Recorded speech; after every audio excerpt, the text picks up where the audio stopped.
بتبدأ حكايتنا مع الشاب دوت اللي بيكون اسمه تشينجو.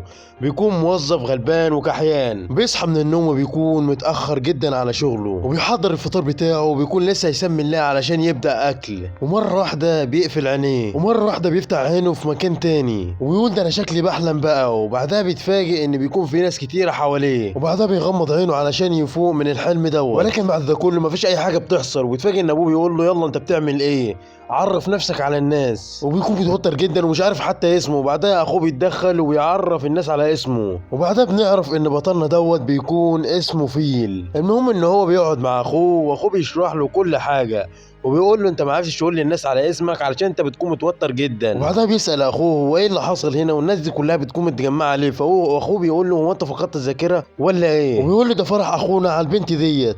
المهم ان احنا بنعرف ان البنت دي بتكون من عيله نبيله. وبعدها فيل بيسال اخوه سؤال، بيقول له معنى ان اخونا اتجوز من عيله نبيله فمعناه ان احنا بنكون كمان نبلاء. وبعدها فيل بيقول معنى ان احنا عاملين حفله كبيره جدا كده فمعناه ان احنا بنكون نبلاء جدا. المهم ان تاني يوم بيصحى وبيكون لسه بيفطر مع عيلته، وبعدها بيتفاجئ ان الاكل بيكون رخيص جدا واكل على قده يعني. المهم ان الواد بيبص لحيطان البيت ويلاقيها متشققه وطالع عين ابوها. المهم ان هو بيسال اخوه بيقول له هو ازاي المكان دوت هو نفسه اللي كان معمول فيه الحفله امبارح. واخوه بيقول له اوعى تنسى نفسك في يوم من الايام. واخوه بيقول له احنا بعنا الابكار بتاعتنا امبارح علشان نعمل فرح زي بتاع امبارح دوت. وبعدها بيتكلموا عن القايمه اللي اتكتبت في الجواز وتكون قايمه غاليه جدا. وفيل بيعد في اخواته وبيتفاجئ انهم بيكونوا كتار جدا. وفي النهايه بيتفاجئ ان هو بيكون القدم الثامن. وبعدها بيمسك الخريطه وبيعرف مكانهم على الخريطه. وبعدها بيتفاجئ ان اخواته بيكونوا هيمشوا، انهم اتفقوا انهم يمشوا بعد ما اخوهم يتجوز علشان يشتغلوا في الدول الكبيره علشان يكونوا نفسهم. وإذا كان على الفلوس والميراث فاخوهم الكبير هو اللي ياخد كل حاجه بعد ما اصبح نبيل. وبعدها بيقولوا له علشان انت لسه صغير فهتفضل مع ابوك وامك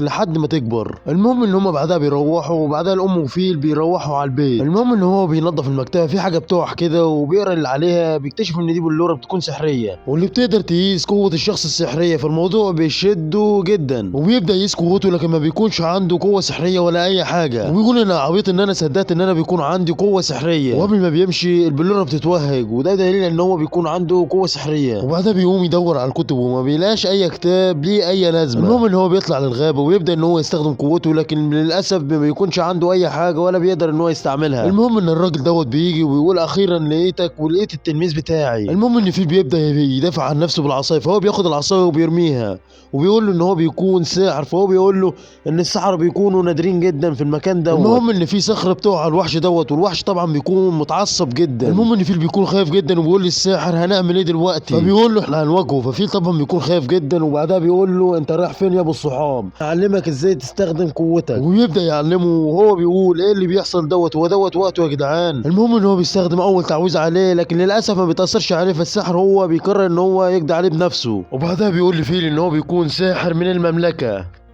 وحاليا هو بيكون متقاعد. وبيقول له ان هو بيكون اسمه الفريدو، وبيقول له انت تكون ساحر جامد جدا بس تسمع كلام وتتعلم مني. وبيقول له انا موافق وما تقلقش من اي حاجه. وبعدها بيقول له تعالى عندي البيت علشان تشرب معايا شاي. وبعدها امه بتقدم لهم ميه على اساس انها شاي. المهم ان هو بينده على الفريدو وبيقول له تعالى اشرب الشاي قبل ما يبرد. المهم ان هو بعدها بيقعد ويبدا ان هو يشرب، وبيقول له انا اعلمك السحر وهتبقى جامد زي انا كده. المهم طبعا ان فيل بيكون فرحان جدا، والفريدو طبعا بيستخدم مهاراته قدامه علشان يكون فرحان جدا. وبعدها بيقول له خد بالك ما تعرفش اي حد ان انت بيكون عندك سحر. بيقول له عشان السحرة بيكون عندهم سلطة كبيرة جدا في البلد. بيقول له لو حد من اخواته عرف ان هو بموهبته ديت فممكن يخلص عليه علشان ما يورثش اي حاجة. المهم ان هم بدأوا تدريب، والفريدو بيقول له انا هديك شوية مانا من عندي. وبعدها بيمسكوا ايد بعض والمانا طبعا بتبدا انها تتوهج من حواليهم. وبعدها الفريدو بيقول لفيل ان السحبة السحرية بتاعته بتكون كبيرة جدا، وده معناه ان هو يكون حاجه كبيره في المستقبل. والواد طبعا بيتحمس جدا ومتعلم سحر النار في 3 ايام بس. المهم ان هو بعد ما يخلصوا تدريب فهو بيديه اكل علشان اهله ما يشكوش في اي حاجه. المهم ان هو بعدها بيروح البيت والام بتكون عامله اكل حلو،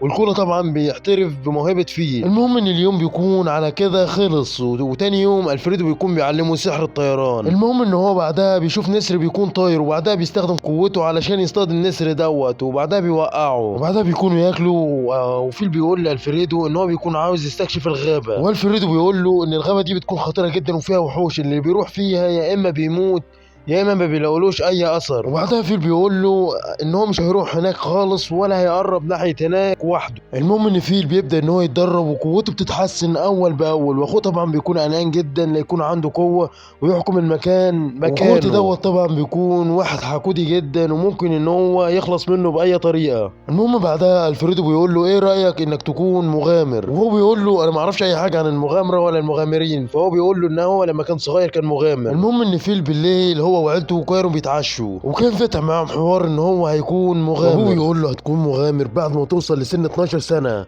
لكن في مشكله واحده ان احنا بنكون عالم كحيانه جدا. وبيقول له احنا بنمشي حالنا بالعافيه، مش هنقدر على التكاليف بتاعه المغامره ديت. المهم ان هو تاني يوم بيروح لالفريدو وبيشرح له على الاماكن النقابات والغابات، بس النقابات دي بتكون بعيده جدا، فلازم ان فيل يتعلم الانتقال الالي. وبعدها بيطير بيه وبيوريه الكره الارضيه من فوق، وهو طبعا بيكون منبهر جدا. وطبعا الفريدو بيكون متاثر جدا بالهاله ديت، ونهايته تقريبا كده قربت جدا. المهم ان الفريدو بيقول لفيل بكره هيكون اخر يوم ليه في التدريب، وفيل بيسمع الكلام دوت وبيكون مصدوم جدا وزعلان جدا من الموضوع دوت. بيقول له انا لسه ما اتعلمتش اطير كويس، فالفريدو بيبص له بالبصه ديت، فهو بيقول له خلاص تمام. المهم ان هو بعدها بيروح، واول ما بيروح بيلاقي العيله متجمعه، وابوه بيقول ان الغابه بيكون فيها وحوش شبه البشر كده، بتكون بتسمع وبتتكلم وبتتعامل عادي وبتاكل وتشرب زينا كمان. دي نفس الاعراض اللي عند الفريدو يا صديقي. وفيل على طول بيطير وبيروح للمعلم بتاعه علشان يطمن عليه، وكان قلقان عليه جدا. المهم ان هو بيدور على معلمه وبيكون قلقان عليه جدا